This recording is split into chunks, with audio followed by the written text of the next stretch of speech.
Imagine fine dining overseas and discovering our endangered species like weka, keruru, or, dare I say, even our kiwi on the menu. Crazy? Well, maybe not. It's part of a highly controversial plan put forward by a Canterbury conservationist and businessman who's already breeding weka on his own farm.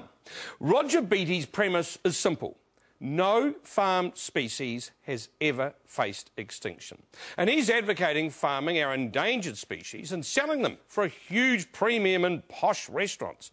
Plain crazy or crazy enough to work? You'll have a chance to make your own view known in our poll shortly. But first, Daniel Faitawa's report.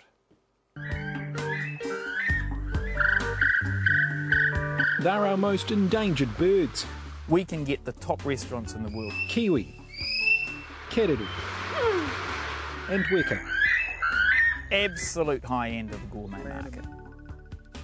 Native birds, Roger Beattie believes, can only be saved if they're served in swanky international restaurants. The Canterbury farmer says our conservation efforts are failing and need help. The Department of Conservation disagree, but Roger's proving his point Weka, weka, whoop. by breeding wekas in captivity. At one stage we had 6 pairs breeding simultaneously. Weka, weka, whoop. We've got wonderfully unique birds here. And one of the ways of saving some of them is to farm them. No farmed species throughout the history of mankind has ever died out. Do we want to have kakapo on the menu? I don't think so. Do we want to have kiwi on the menu? I don't think so. Weka? I don't know. Initially you say no, we wouldn't be going there, but maybe we're changing as a nation. Maybe it's time to have the discussion. Effectively, he's been farming them, but the irony, on the mainland at least, he's not allowed to eat them. Weka, weka, whoop. Weka, weka, whoop. A bit like chicken, but not bland. A bit like mutton.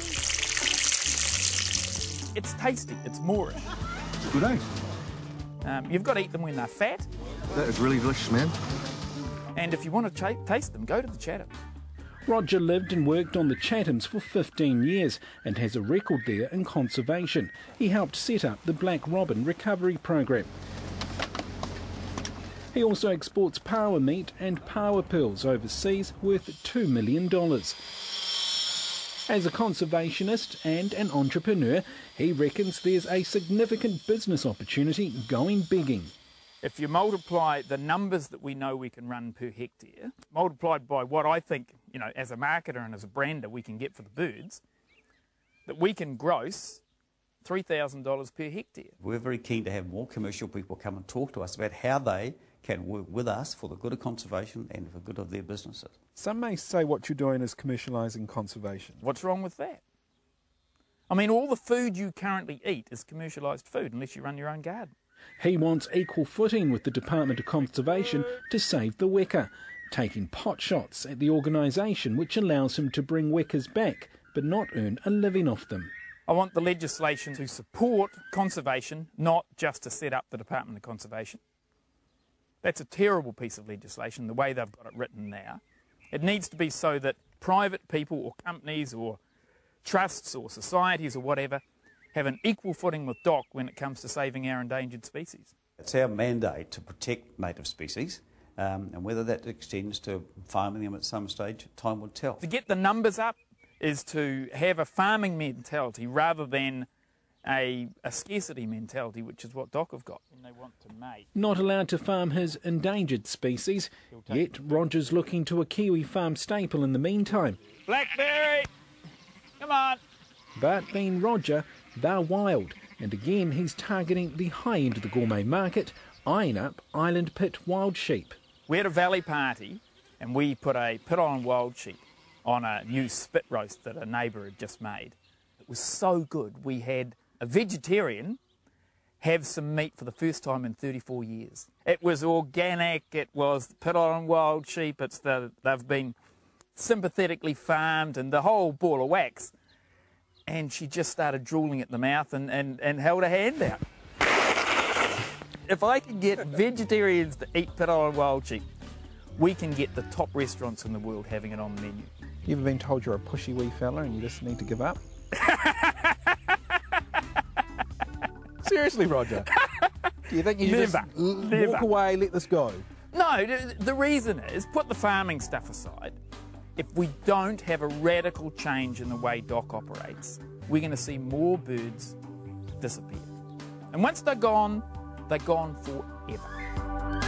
Joining me now, Roger Beattie at his Weka farm in Taitapu, south of Christchurch, and from the Department of Conservation, Director General Al Morrison in Wellington. Al Morrison, should Weka Weka Woo be the new catch cry of the Department of Conservation? I don't think so, Mark. If I was Mr Beattie, I'd be a bit annoyed at the moment too, because he's come along with an idea, and at the moment we're saying no. That happens all the time. I mean, people go to their bankers with lots of good ideas, and every now and again they're picked up, but most of the time they come away disappointed that they don't get the money. The point is that we can't say yes even if we want to, because our legislation precludes it. But that's, I'm not hiding behind that. It's not that we want to say yes. Our job is to protect threatened species, and I'm not sure really that New Zealanders want us to do that so that you can have a Weka burger or a kiwi roast or a kiruru pie or a kakako stew or anything else with your tongariro fries. I think they want to save these species for their value now and into the future. And really, is that the image that we want to project for New Zealand? That's why we're saving things so we can stick them in the pot? I'm not sure that we do. Roger Beattie, I mean, it sounds as though Al Morrison's saying, you know, your plans is just not cooking. Well, it's more of the same, isn't it? You know, farming's only part of it. We need to change the whole legislation, the whole mindset of DOC, away from that scarcity value to an abundance mentality. You know, DOC has a vested interest in endangered species. They don't want there to be no endangered species, otherwise the endangered species unit is disbanded. So what, you're saying they're protecting their own patch? Of course they are. Al Morrison, I mean, is this what it's about? I mean, is it a turf war? Because if the whole point is saving an endangered species, it's the rarity. If someone, as Roger's saying, if you farm them, the rarity's not a problem anymore.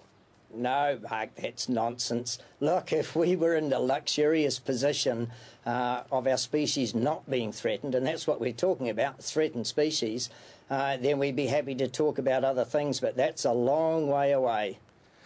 I mean, why should DOC have... all the Weka in New Zealand are on the threatened species. They're on the B list. You know, the numbers are going down. The North Island Weka is only in one region now. You know, it's a disaster. You see, Al Morrison, what Roger Beattie is also arguing is that your ways haven't worked. Then aren't you being closed-minded not to look at something else?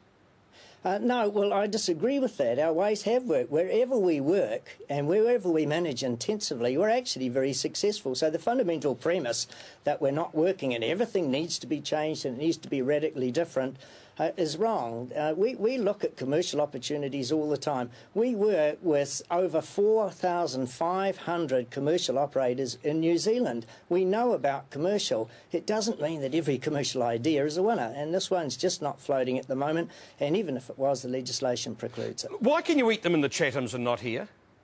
Because they're a pest in the Chathams and because there's a cultural issue there, but you cannot trade them commercially. That's the issue here. We don't want to get into this idea that you should be able to commercially trade species. It doesn't work anywhere in the world. It's not true that the commercialisation of species helps their conservation. If it was, the international law would be quite different. This is not a unique position in New Zealand. Roger? No, look, it's the whole CITES thing. You know, I know a professor in the North Island who's just been to China helping the Chinese commercialise their tigers so that they can save them, because the whole CITES DOC arrangement of looking after them and hoping somehow that there's going to be enough bureaucrats around that care enough and there's going to be enough taxpayers' dollars to look after them is a nonsense. But look, you know, someone's property is someone's care. No one's property is no one's care.